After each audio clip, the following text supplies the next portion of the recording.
So here we are. 4 students are getting the axe. UC Berkeley's Sprawl Plaza first drew national attention in 1964 when thousands of students struggled for their right to free speech on campus.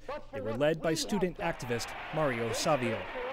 There's a time when the operation of the machine becomes so odious, makes you so sick at heart that you can't take part. You can't even passively take part. Nearly a half-century later, a strikingly similar scene played out Wednesday between students and faculty on one hand and the university and its police on the other.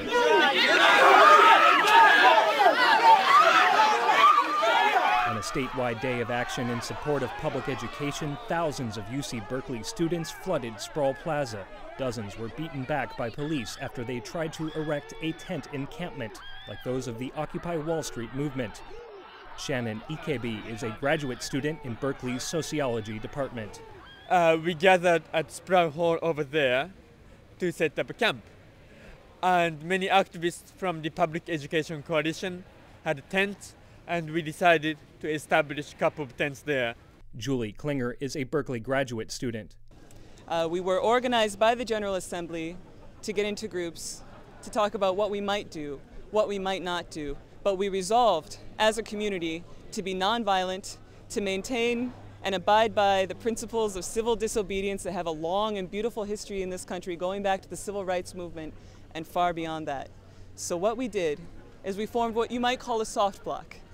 We stood together, we linked arms, and we prepared for the police to approach to take down the tents. This is an unlawful assembly. In the name of the people of the state of California, I command all those at this location to immediately disperse.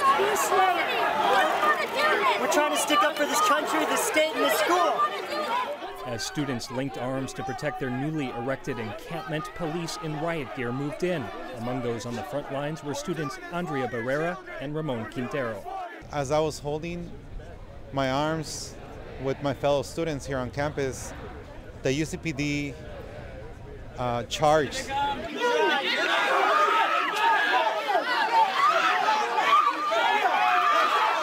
I was thrown to the ground and beaten with a baton. Police were beating my legs even though I wasn't fighting back and I wasn't resisting. They hit me so hard with the baton on my shin that a chunk of skin had actually come off and I was bleeding profusely. They tore the clothes off of me because they couldn't grab me by the hair, 3 of them. They pulled me out of the line of students, which we were like holding hands in peaceful demonstrations. And then they put me down and 3 UCPD got on top of me. And one of them used the rifle, the rifle that they used to shoot the pepper spray. And that officer hit me in the head.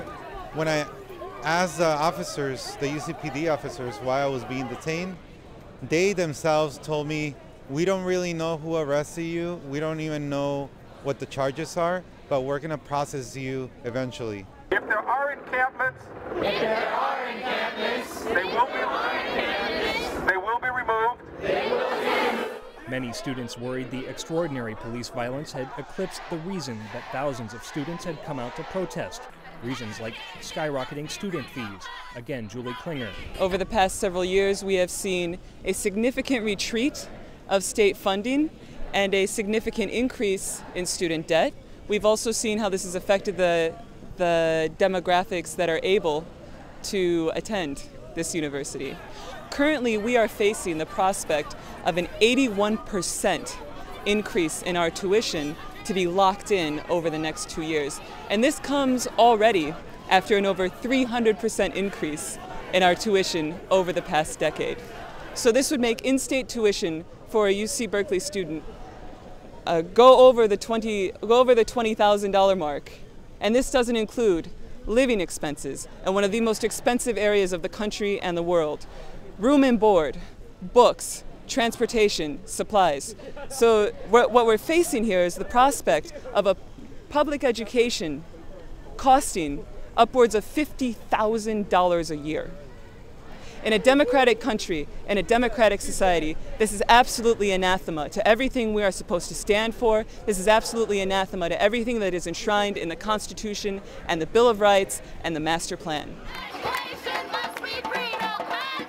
For Democracy Now!, I'm John Hamilton in Berkeley, California.